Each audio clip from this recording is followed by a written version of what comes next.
everyone. Today we're going to be talking about how to make a Blythe customized with an open mouth. I've had some of you ask me about this in the past, how to do it, what's the easiest way. I don't know if it's the easiest way, but I'm going to show you one way, and hopefully it's the way that's not too bad. So what I have is this one that I've already worked on, and then this one that I just removed the faceplate. So you can see from this comparison, you've got, you know, the changes, which is this one with the open mouth and the lips are smaller. The nose is very pointy. To this one with the mouth open, the lips extended a little bit. The nose is rounded and a little bit more realistic looking. So how do you get to this point? All right, first of all, I start by removing the painting or coloring from the face, and I use these little sanding blocks that I buy from Amazon that are really, I guess, intended for people using on their nails, but I find them to be a nice grit that is enough to bear down and get this surface color off, but also not so much that it leaves a lot of the sanding marks. Also, I kind of like the sponginess of it because, you know, you can sort of make it conform to different shapes. And also, I do tend to, like, I'll cut them in half to make them thinner and, you know, stuff like that. So you can see how this is starting to come off. And you just have to be kind of persistent with it. It's also good for some of the Blythes that come with a glossy finish, which I don't like the glossy finish, the shiny. I like the matte look. So even if they come with that, I sand them anyway because I don't know. They look plasticky, more plasticky, less realistic looking. As a doll, you know, dolls can be realistic, right? Well, that's what we think. They all become our little children. Yay. So anyway, this takes a while, and I'm going to complete a lot of this off camera, this part, and then I'm going to come back and show you how I do the lips. Okay? All right, I've got all of the paint off most of the face. The only thing left are the lips. So I'm going to just explain what I do here because this is a little bit of a hybrid. The thing is with these Blythe dolls, they have a hard plastic, which means if you put acetone on them, it's going to melt the plastic. And that's a little different from things like Monster High dolls that have a soft plastic face. You can use acetone to get color off. So typically you want to stay away from using acetone on a Blythe doll's face. So I make one exception to that, and that's the lips, because A, they always have a lot of color, usually on them, that's pretty thick, and B, it's really hard to get into the creases of the lips. Now, some people I know they just make that part of what they're cutting off, and that's good. And if you feel like you want to just spend all your time sanding, you know, that's cool too. There's no right or wrong here. I'm just saying I don't like having to wait. So what I do is I get it down to about that far where I have, mostly it's just the crease left. And I'm going to be carving the lips anyway, so I don't really care. You know, that I'm going to melt the lips a little bit. I'm going to end up carving that off and sanding it off. So what I do is I take a Q-tip and dip it into my acetone, and then I just localize, you know, that I'm pulling this color off just in the lip area. It just saves me some time and effort. And as you know, I have really severe arthritis all over, and especially in my hands. So anything I can avoid doing with my hands, Saves me some pain and aggravation. I like to just get all of the paint off because I want to draw on it. So I can tell it, you know, this, you can see how it's shiny now. That's because it's melted. That's not wet. That's just melted. But that's okay because we're going to sand it. Now, what do we want to do? We want to figure out how to make an outline of these lips so we know where to carve, because the whole art of carving with Blythe is making use of what you have, taking away or add, you know, you can't really add to, so you have to take away to build up an area that you want to build up.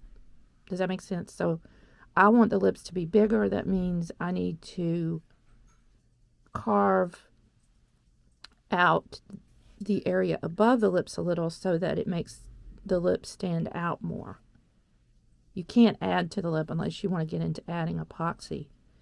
So what I'm going to do is use a pencil and outline what I would like the lips to actually look like. So I'm going, you know, up a little bit higher. The lip on this doll was about right there. That's where the lip was. So I'm going up here and I'm coming down kind of at an angle to a corner that's wider. So I'm coming out here, these lips end here. So I'm making the mouth wider and the lips fuller. All right, and do the same thing over here.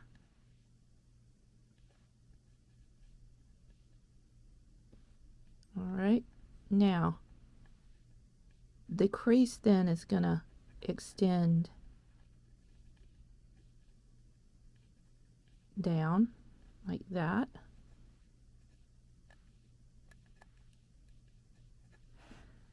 Now the bottom of the lip, it's, you know, hard because you've only got so much that's protruding, but I can make it look a little bit bigger by carving out beneath where this line is. So if I carve out under this, this makes this area stick out more, so it makes it look bigger.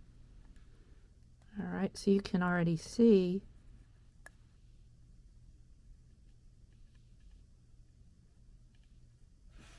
where that is. Now, the other thing I want to pencil in here, literally, is where I'm going to cut out. So I'm going to cut out.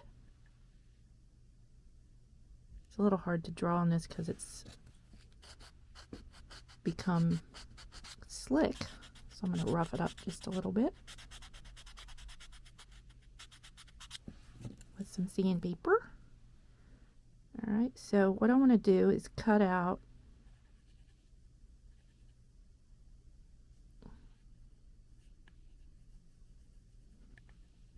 this inner part of the lip.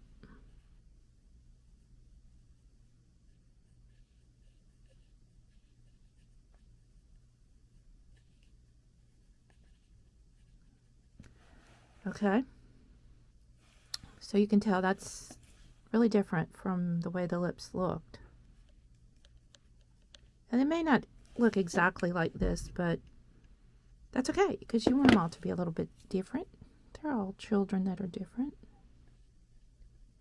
The other thing I'm going to do is widen this fulcrum, which is this area that is it's sort of a dipped out area beneath the nose. I'm going to widen that a little bit, and I'll show you how I do that. Basically, the tools that I use when I'm working on Blythes are, I use 3 X-Actos. I use one, I don't like to have to keep changing the blade, so I have different handles. So I have one with this carved, one with the pointy blade, and then I have this one that is a really narrow, and I don't use this one a lot. I use these 2 the most.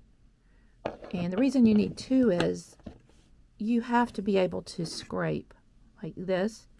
And if you do it with this, the amount of surface area that you can put down is less. because you have to worry about, digging into it with the point or whatever. I know that seems odd to say since there is a lot of surface area here, but it's just easier to carve on a curved surface with the curved blade. So those I use, and I also have this tool. It's actually a nail tool. It's not a rotary tool. It doesn't go around. It really more vibrates. But it came with this set of different attachments. I got it through AliExpress for like $15 or something, and it came with all these different tools, and I've added to it. You can get this kind that has the little sanding blocks, and then you have the ones that have all the different shaped heads. And the things I like about these is you can actually use them as a file in these little small areas because they're rough. So it's really hard to get in some of the areas with the Blythe, but I used this rounded ball a lot to do the more extreme carving of the areas, and I'll show you that in a minute. But those are basically the tools I use. And then of course I use my little sanding blocks for different things, and that's really pretty much it. You can use different types of sanding paper, blocks, whatever. I just have gravitated to these little blocks because you can get them in bulk on Amazon, and I go through them pretty darn quickly. So the first thing I want to do when I'm starting this is I have to create a way to start the opening process. Okay, that to me is the first step here. Now to do that, I actually want to just drill a hole to be able to get into it. So I have this handy dandy Black & Decker drill that I have had for a long time, and I like it because you can put the screwdriver heads, you can put different bits, and I got this set that came to go with it, so you can do quick changes of different heads. Even the hexagon shapes or whatever, pentagon shapes, has different screwdriver heads and a few different sizes of drill bits. And it's particularly handy. It will, watch me not be able to do that. You're supposed to be able to, oh yeah. So you could do it like a handle, or you can do it straight. This is what reverses. You push that over to reverse it, like to unscrew things, or you push it that way. It's a quick load, just stick that in there. You don't have to worry about that. All right, so I want to drill a hole right in the center of the lips. That'll give me a place to start carving. Okay, now when you're drilling, you need to have a place to start that's not going to make your drill bit go skittering off into different areas that you don't want it to go into, which will definitely happen on this plastic, this hard plastic. So I kind of get a hole started by using the point of my X-Acto to get a little hole in there. And I say if you don't have a drill, I guess you could spend an hour doing a hole with this. But, you want to think about what's behind it. The mouth is about right here. So you see you've got some thick material right behind where the center of the mouth is. You need to think about this back part, because when you're grinding away at the front, especially right above the lips, you're going to be in this area, and that's thin. So you don't want to grind so much that you just, grind a hole completely through. You have to really be careful about that. That's actually something that kind of happened on this doll in this area right here.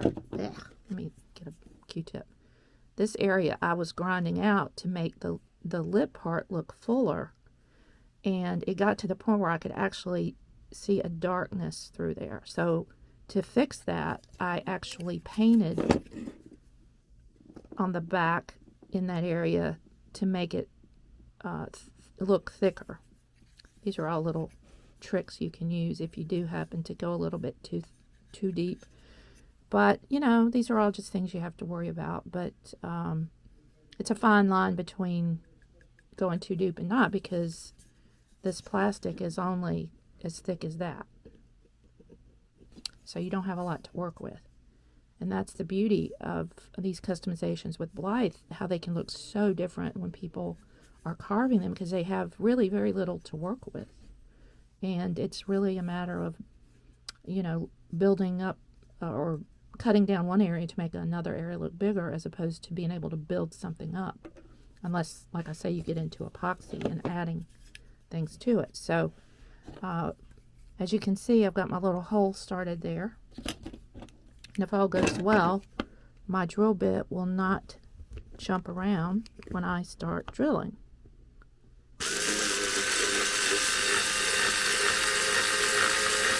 And it's good so far.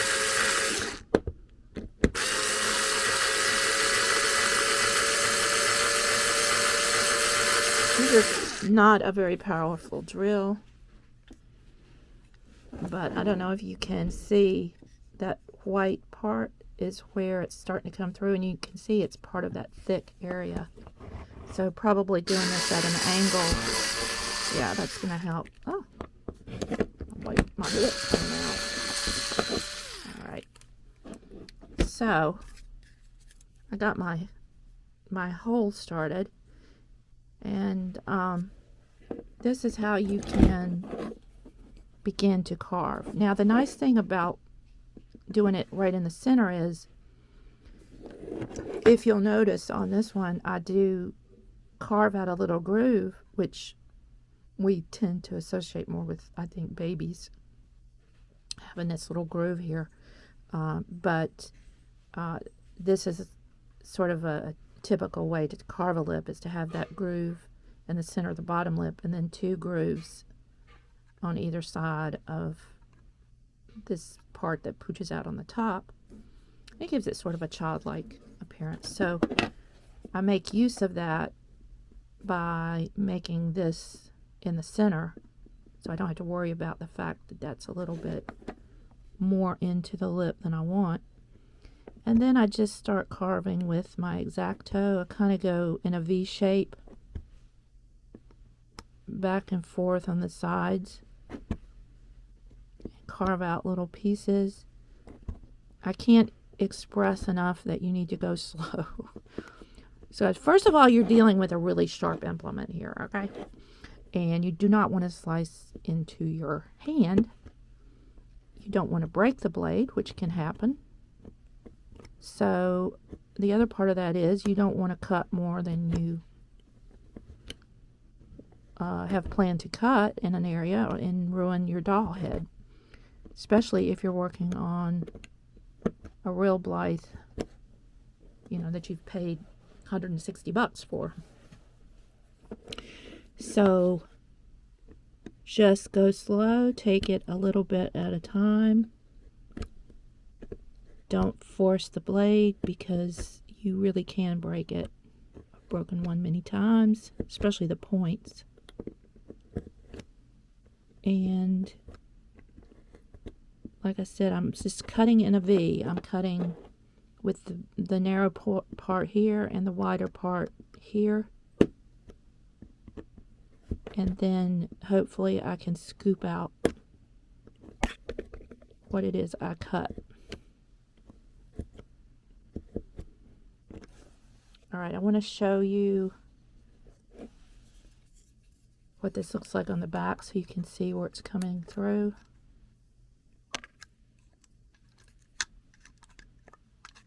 Of what you have to deal with.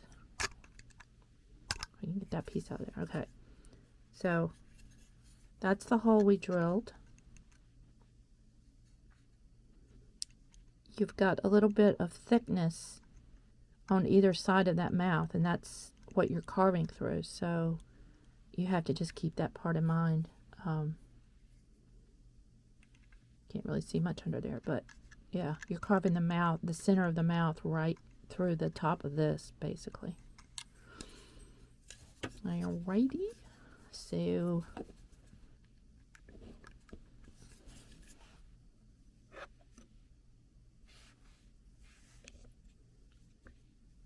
my camera just went bonkers.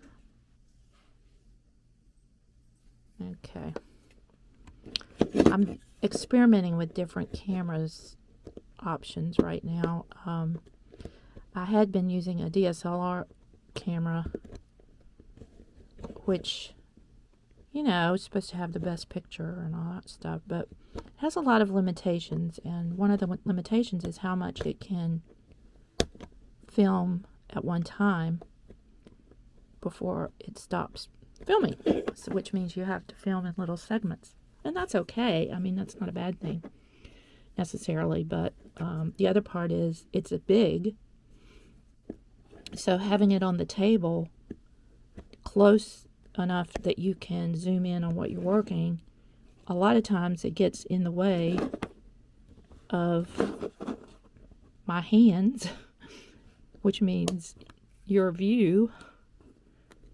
So I'm experimenting with another type of camera,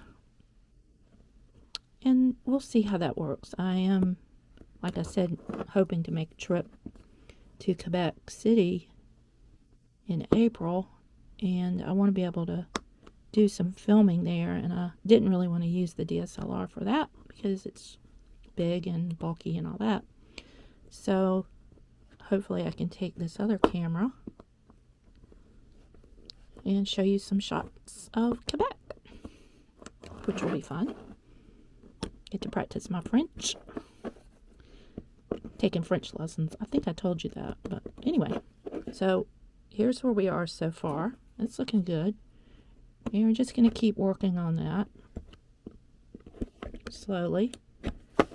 And I want to show you a couple other things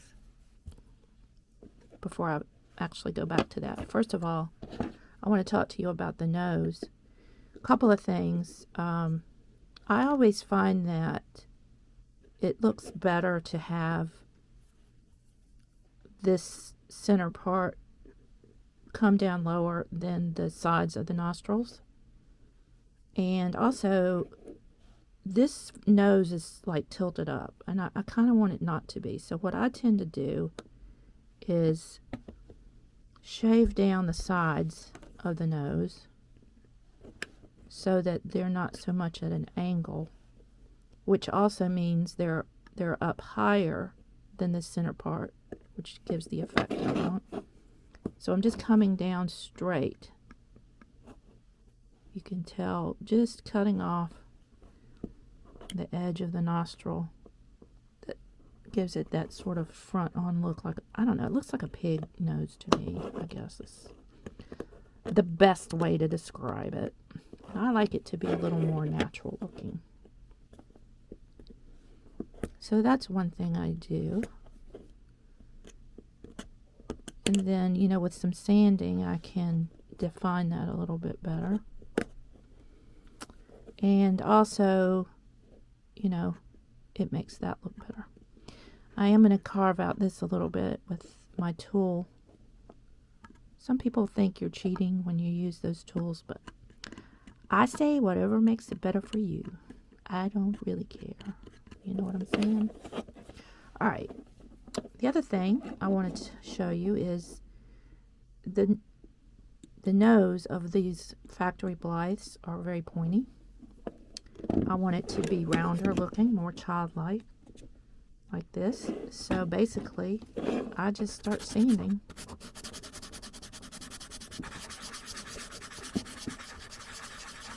And I do it kind of in a circle to make sure it's rounded. I don't want to just flatten it.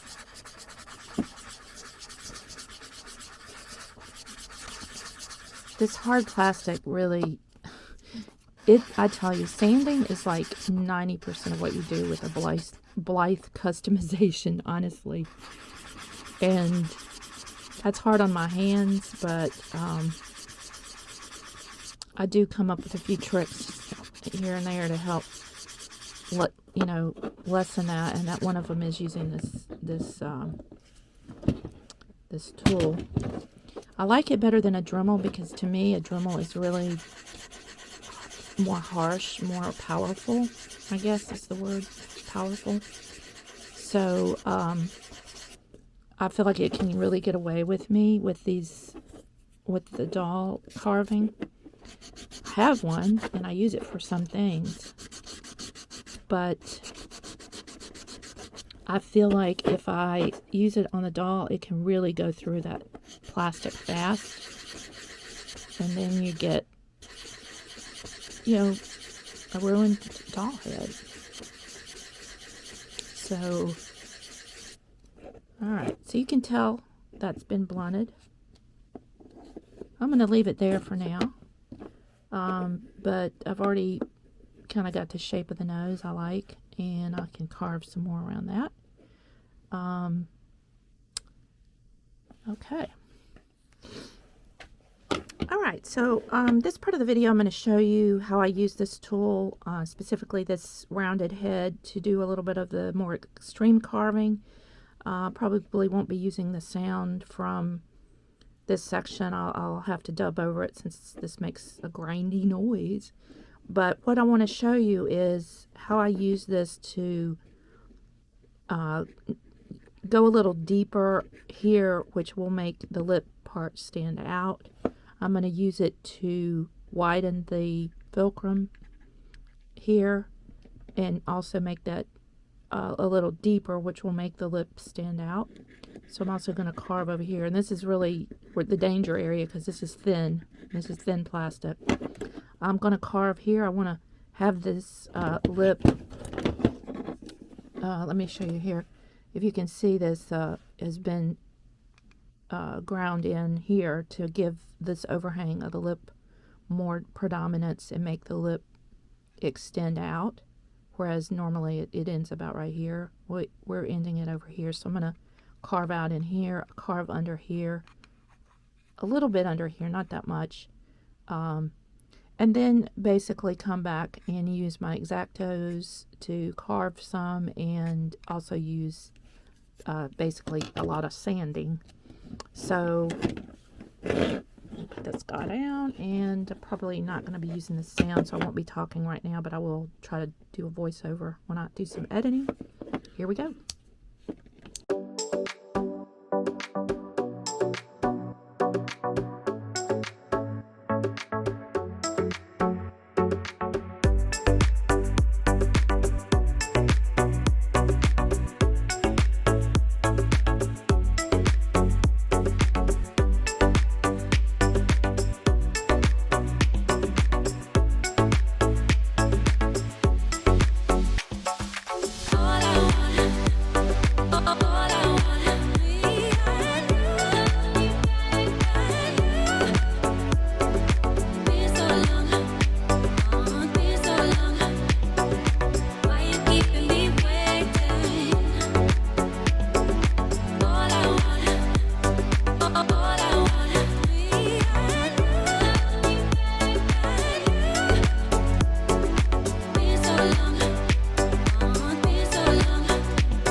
Okay, let's see where we are.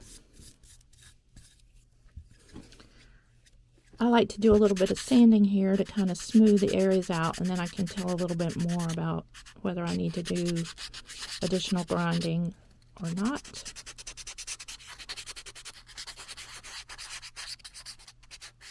But I think you can already see it's taking shape, that we've been able to widen the mouth and make the lips a little bit more full and protruding by carving around them. This is kind of a, I guess it's more like sculpting, really, you know, where you're taking away as opposed to adding to. So it's like if you're working with stone, you would not be able to add to that. Unlike clay, you can. Sorry, trying to see my watch.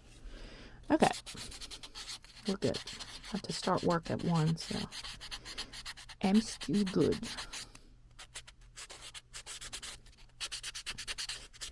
So I'm doing telehealth now. I don't know if I told you this in one of my other videos, but I'm a nurse practitioner, so I've been doing telehealth throughout most of the pandemic. I've been very blessed to be able to do that. So that's good. And one of the things I'm working on right now is online ketamine therapy. And I don't know if you're familiar with ketamine, but ketamine is actually an anesthesia. In other words, a thing that is used to put you to sleep for surgery kind of thing. But the company that I'm working for does it through a sublingual tablet. So we're able to actually offer people treatment in their homes for depression and anxiety. And I have chronic depression as well as some anxiety issues. And I've always been on medication for it, which, you know, I'm still on. But I have done the ketamine therapy myself and found it very helpful. It's one of the things that can help people if you have depression and anxiety that's not been well treated, you know, with traditional medications. And seems to be really, really helpful for people. I'm really blessed to be able to work with this company and help folks that haven't been able to get help before. It's a lot cheaper to do it through them than it is through like a local IV clinic where you get it through the IV route. It's pretty expensive. So I've been enjoying doing that work, and I do work pretty much every day a little bit, not all day every day, but I spread my times out so that people who want to meet like in the evening or weekends, you know, can have some times. All right, so basically from here, what you're talking about is more carving. I'm going to be defining this lower lip some, so I'm going to be actually using this to kind of cut in and then scrape like that, cut in and scrape to define this lower lip out a little bit further to the sides. I'm going to be scraping around the nose like this to define this curve of the nostril. And sometimes I end up having to do a little scraping like this because what happens with this tool is you'll get grooves. And that's, I'm going to tell you, this is hard to get this stuff out of this hard plastic. I mean, you can sand forever. And some people do that. It's okay. I just don't have the strength in my hands to be able to withstand that without having a lot of pain. So I end up going against the grain of the ridges like that, and that tends to get rid of them. So the ridges are running like this. So if you go against it, that kind of helps to get rid of it. So I'm going to work on that. You saw me grind out here, so that's pretty well defined. I'm going to carve out some more in here too. And the other thing we're going to do is when we get the nostrils to where we want them, we're going to drill some holes for the nostril holes. All right, so I'm just going to be working on this. It's going to take a while. Let me do a little carving and then we'll come back and see how it's going. All right, here's where we are at this point. I have tried to smooth this out a little bit by scraping it So I've just been sort of going like that and like that so you don't get creases.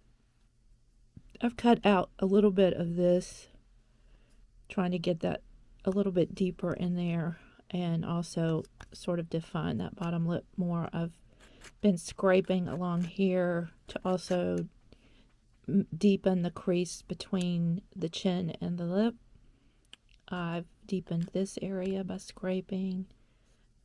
Scraped over here. I did a little contouring more around the nose by using the X-Acto to dig in a little bit more there.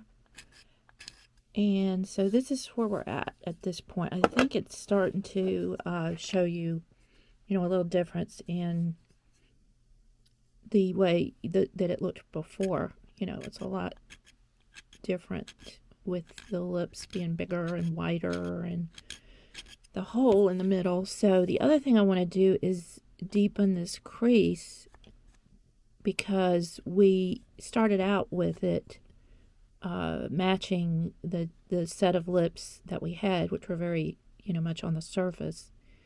And so the crease, now that we have, bigger lips and a bigger mouth, we need that crease to be a little bit deeper so it matches the profile of the lips. So I kind of do the same like V-shape cutting that I did when I'm trying to, widen the lips. That way I'm just doing a little bit at a time, top and bottom. So I'm not cutting too much. And then I'm able to sort of, get the debris of what I've cut out by scraping. And I am going to recess the bottom lip a little bit, so that will make it look like the top lip is a little bit bigger because it's overhanging the bottom lip more. Also helps to deepen this crease here. So I'm going to do that. I'm going to mostly cut, if I do cut away from the bottom lip, not the top lip. And then just pull whatever I cut out. See how that works? It also helps to kind of round the lips, because when you start doing this, it sort of changes that from a rounded lip to it looking like this is coming just straight down. So the other thing I'll do is do some scraping here to make this more rounded, so it's not just coming flat down and then going back in. You know what I mean? And these are at times when you can just use your X-Acto to scrape and just sort of shape and round the lips. I still want to increase the opening here a little bit, so I'm going to work on that as well. Don't really think we need to use the sander anymore, because at this point I think everything we can do with the X-Acto. The other thing I like to do is in these really small spaces where I need to work on sanding is use the point of some of these bits to act as sort of a little file, and I can run it back and forth in the mouth like that to sort of help create a little smoother surface, or to dig in just a little bit more. The other thing I need to work on is creating these little ridges, on either side here, and the one in the center of the bottom lip for that baby pout look. So I'm going to just take my X-Acto and make a V cut right there for the bottom lip, and then I'm going to come up here and do something similar, V cut.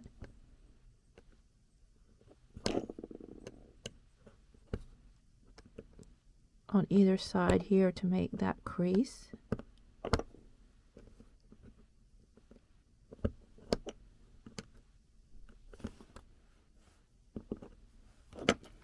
And the same thing on this side. Hopefully I'll be able to get them symmetrical, because that's always a problem for me. Okay. Looks like that looks pretty good.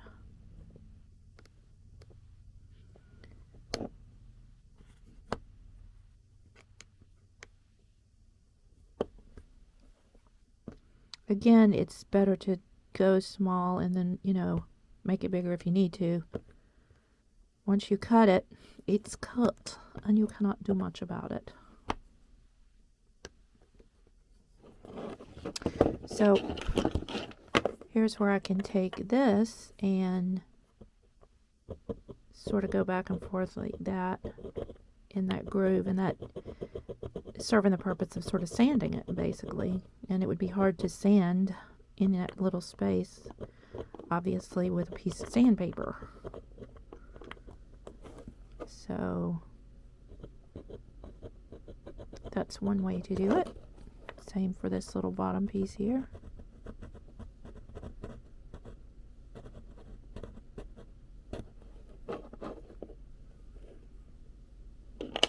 Now, this looks crooked. I feel like they're kind of symmetrical, but this looks crooked to me, and I think it's because this inner part is at an angle. So I'm gonna cut that a little bit.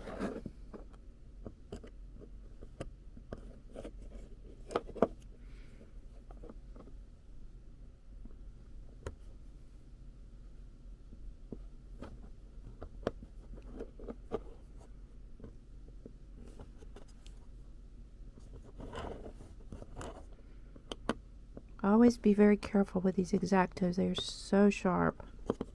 You can really cut yourself. I cut myself about 6 months ago. I was slicing something with this guy, which, you know, it's pointy as well as sharp. And I really sliced off a huge portion of my thumb here. It went just like that.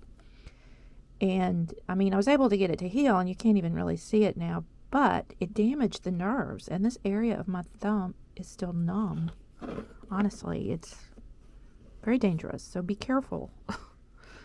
You know, these are not things you should be doing carelessly, without good lighting so you can see what you're doing. Make small cuts as opposed to large cuts. Certainly this is not, you know, for children to be doing. This is adult behavior. Because you could really hurt yourself. So I've got a slice in there I can't seem to get rid of. Let's see if I can. There, I got it.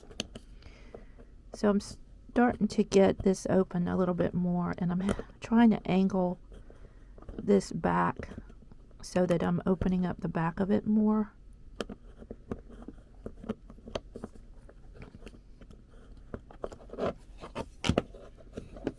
Just that it's right on top of this thick piece, so not as easy to get to as some of the other places, but we will persevere to endure to persevere. I can't remember which one it is. I think it's endure to persevere. That's from an old Clint Eastwood movie.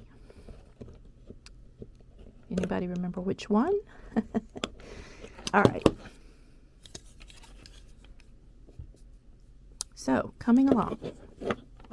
Just going to continue to open this mouth up some more. Make it a little bit more symmetrical, which I can do off camera. And then I want to show you how I'm going to drill the hole for these. Again, I want to start the hole with my X-Acto because the drill bit will just go skittering off across her nose and ruin it if we don't have a place for it to grip and get started with the hole. This way you can also kind of make sure you get them in the same spot. And then I'm going to use my handy dandy tool with a very, very small bit. That looks like that.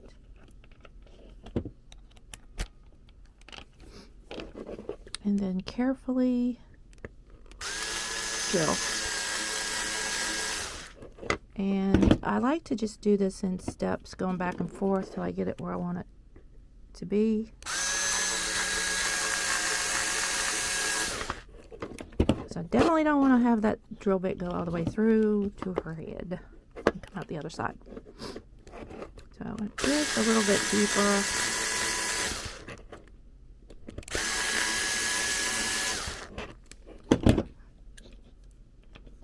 Alright, so we've got our holes. Now, there are some different size bits. This one works well to just sort of open that outer part up a little bit and sand it so it looks more like a real nose. I don't even use it with the machine. I just think it's too drastic. So then you can sand the outside and get it looking pretty good. Alright, so I'm going to work on this mouth, just doing a little bit more carving, and be back in a minute.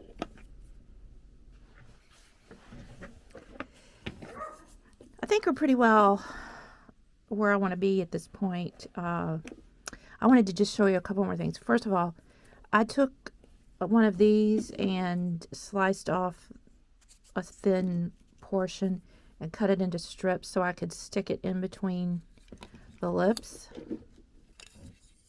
And then I just grab it and seesaw it back and forth like that to help smooth out that interior area. That's really hard to get to. So that's just my little way of doing that. That was one little trick. Everything else I think I'm pretty happy with. It's a little different. You know, they're always a little different. Similar, but a little bit different. Looks like this one has a little bit thicker bottom lip, but that's okay. I like the way this one has the little creases coming out from the mouth. I like that.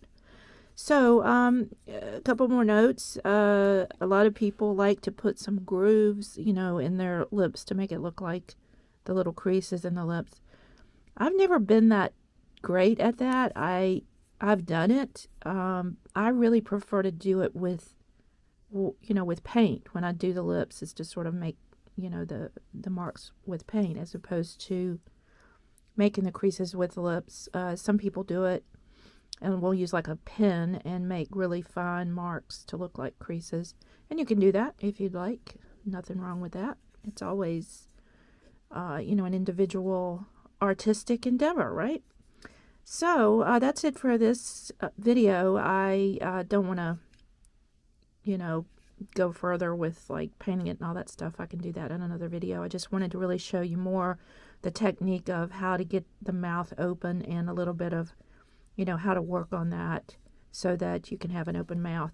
Now, some people might say, well, what about putting teeth in? I'm not going to put any in for this doll just because the mouth is not really open all that wide. If I did want to, however, the way you do that is really to make it out of something like polymer clay, make the teeth, and then to put them in from the back, you know, so they're hanging down back inside the mouth. I don't really want to do that on this particular doll because I don't think my mouth is open enough for you to really see too much of them. I guess you could, but not really what I want to do with this one. So I'm just going to put her back together and paint her, and maybe I'll show that in another video.